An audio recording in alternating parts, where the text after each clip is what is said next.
Hello again, everybody, and welcome to the Keith Costas podcast. I'm your host, Bob Ramsey. Right next to me is the star of the show, Keith Costas, MLB Network analyst. And Keith, we had declared a few weeks ago there are no dog days. The teams that are the haves that are in it, they're getting after it now, and nothing has changed my mind about that position we took. Yeah, it's pretty unbelievable how quickly things have changed. I mean, we started the season thinking we had some super teams, and they didn't exactly hold up their end of the bargain for the entire first half. But now we get towards the last quarter of the season, and all of a sudden the Dodgers are rolling, the Yankees are rolling, the White Sox have been rolling for most of the year in a weak division. But yeah, we just saw Dodgers and Padres last night, and there's no better example than the way those two teams have been trending. I mean, the Dodgers, I know everyone knows how good they are, but they've basically had an on stretch and an off stretch throughout the year, this roller coaster. And you look at those five stretches where they've been very good, they're 50-5. I mean, what? I'll do the math for you. That's 147 win pace over 162 games. So they have literally been unbeatable, even with some of the stuff they've dealt with. I mean, we've talked a couple times about Bellinger being a complete no-show. Kershaw's obviously been hurt. Bauer has his own issues, but they just reload with these moves they made at the deadline, and their role players are rolling, and they look like they're unbeatable literally right now. And then you look at the Padres. I mean, they have to fire Larry Rothschild earlier in the week. I mean, fall guy, I would say so. They had the best rotation ERA in baseball through mid-June. They got some injuries. Some guys aren't performing up to their standards. I don't know what Larry Rothschild is supposed to do about that. He's been in a major league dugout for 32 years, and all of a sudden he doesn't know how to do the job. That just doesn't exactly ring true from the outside looking in. So, yeah, that NL West race has really taken quite the turn. And I don't want to overstate it. You guys had the Dodgers and Padres on last night. For me, I guess because I took in the injury factor, to me, it's been the Padres offense. Yeah, no, 100%. That has fallen short. 100%. Yeah, they went, where we got to get the numbers right here, 10 for 111 in the Dodgers series. They hit 090 in the series, and it's just kind of unbelievable.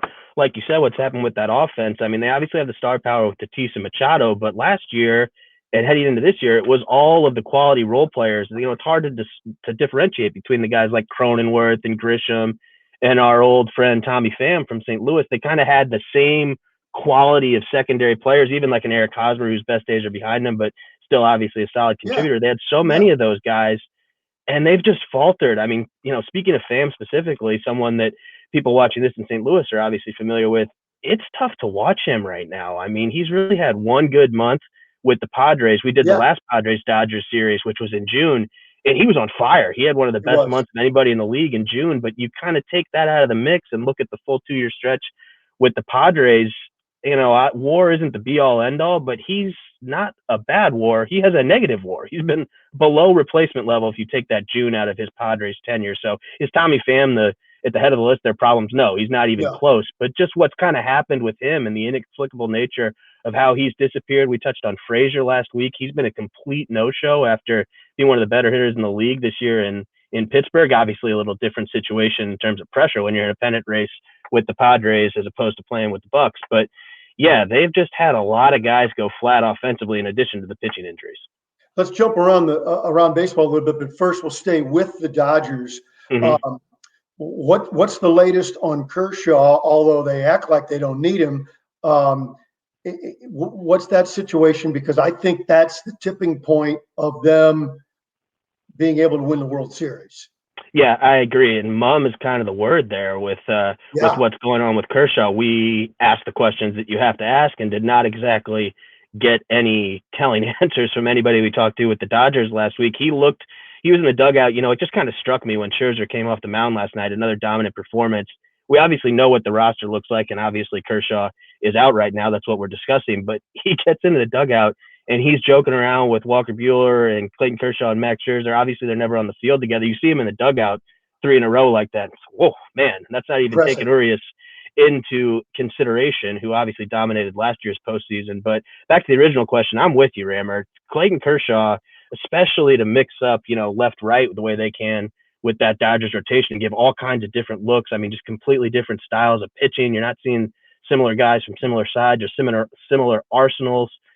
Yeah, Kershaw is a big key to me, but I think anyone's guess is as good as anybody else's at this point, because there's nothing really coming out of Dodger Stadium there as far as intel on that situation. One more Dodger thought, and this is me looking for problems. I admit it. I'm turning over. You've got to look for them for the Look Dodgers. for them.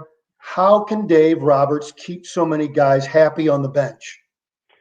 Yeah, I mean, you could have posed that question to either team that we were discussing out west, the Padres too, with some of the guys they've picked up that we talked about last week. But Betts back, with Mookie back, that's 100%. With Betts back, I mean, that was the question, that when they got Trey Turner, who was going to have to sit, and it looked like Cody Bellinger, but that Betts injury kind of answered the question for him for a couple weeks. But I think it has to be Bellinger. I mean, he's hitting well below 200 at this point, and it's not like, we've got the Cubs and the White Sox tonight, and they just activated Yasmani Grandal. He's hitting 188. He has the second highest on base percentage in the American League behind Vlad Guerrero, and he's going to hit his homers. That's not what Cody Bellinger's 170-ish average looks like at all. There's not any type of plate discipline and walks, and he did have a couple 2-homer games earlier this month, but there hasn't been the power there. So he's obviously still a good defensive player and a versatile defensive player, but they have so many pieces now that they don't really, not only do they not need to mix and match like they did the last couple of years, they don't really have the ability to just say, oh, well, Bellinger's at first today and we move Muncy to third. And with as many good players as they have, they've got a lot of guys that have to play every day. So they don't have the opportunities to use that versatility very much. So I think it has to be Bellinger that's the odd man out. And I'll take it a step further. I was driving in today listening to MLB Network Radio, and Ryan Spielberg posed a situation that I hadn't really thought of. Bellinger could be a non-tender candidate after this season. He made $16 million in arbitration this year. That's going to go up, and he's not going to want to take a deal under market value. And with the kind of roster they've put together, I wouldn't expect it to happen. I would have been shocked if you asked me 3 hours ago about the prospect of Cody Bellinger being DFA'd. But once I thought about it, I said, that actually makes some sense. It's something to have on the radar. So obviously lots of excitement for the Dodgers between now and when that decision has to be made. But yeah, kind of crazy to see the fall that Bellinger's gone on. It seems like it wasn't too long ago that everybody in New York City thought the sky was falling in the Bronx. And now we've got the goal line stand lineup, and things are really rolling for them right now.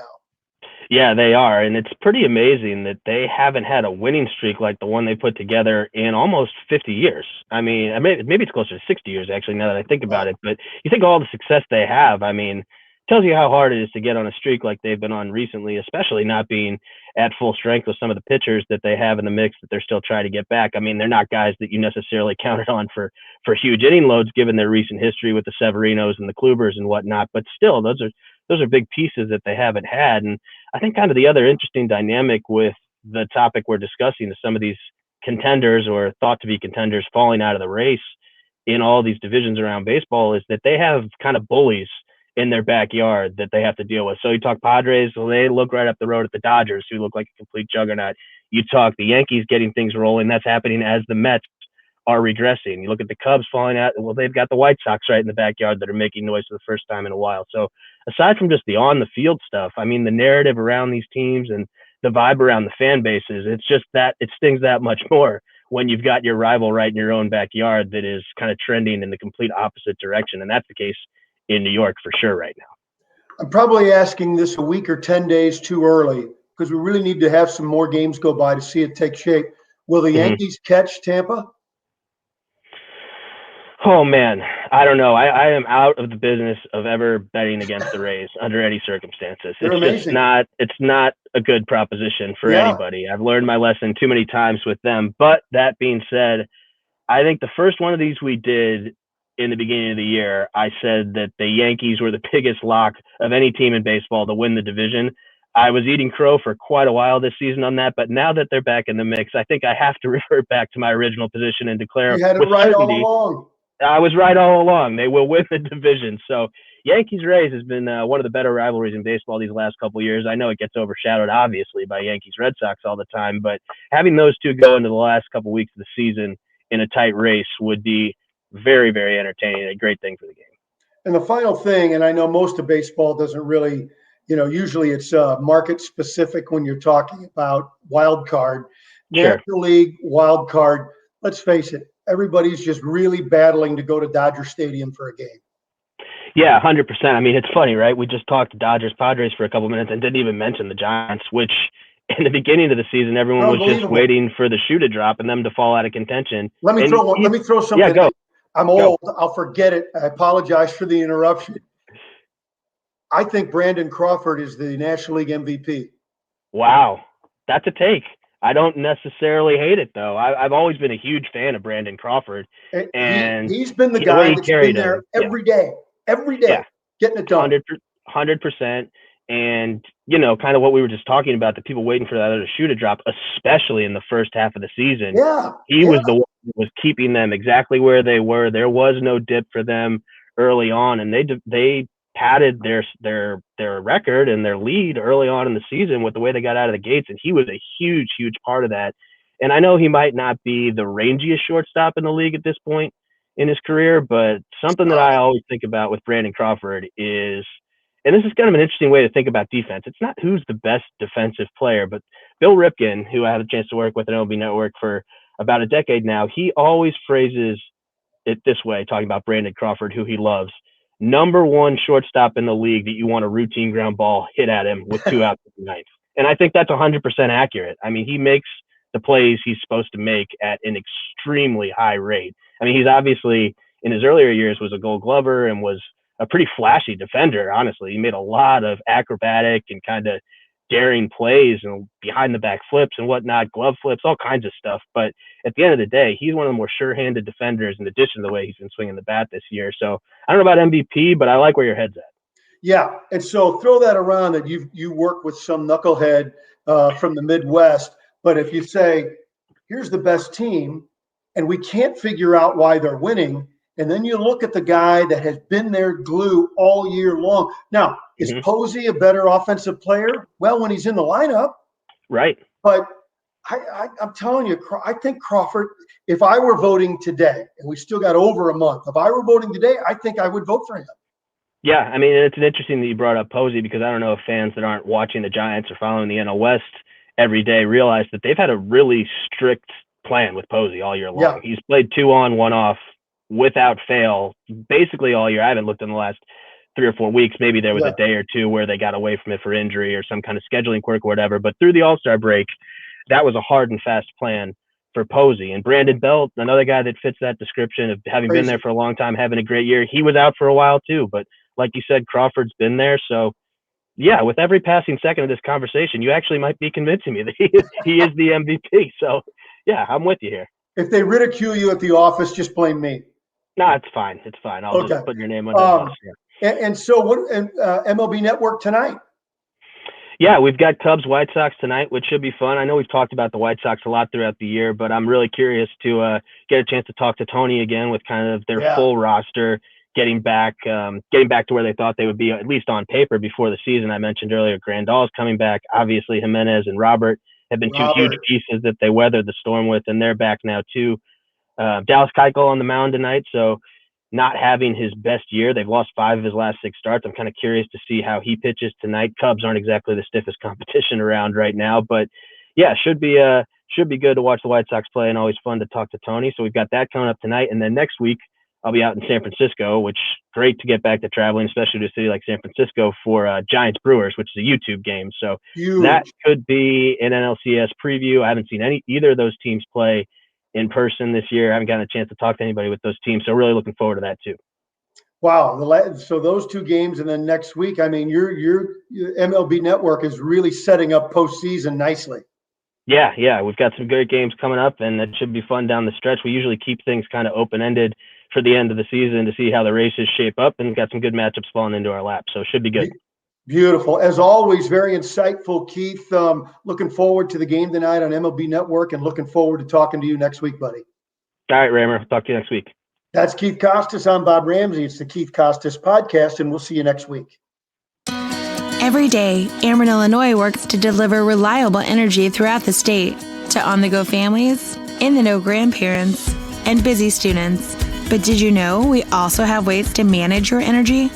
Paperless billing, outage notifications, pick a due date, auto pay, and so much more. So no matter who you are or how you use your energy, there's an option that's right for you. Learn more at AmerinIllinois.com/options.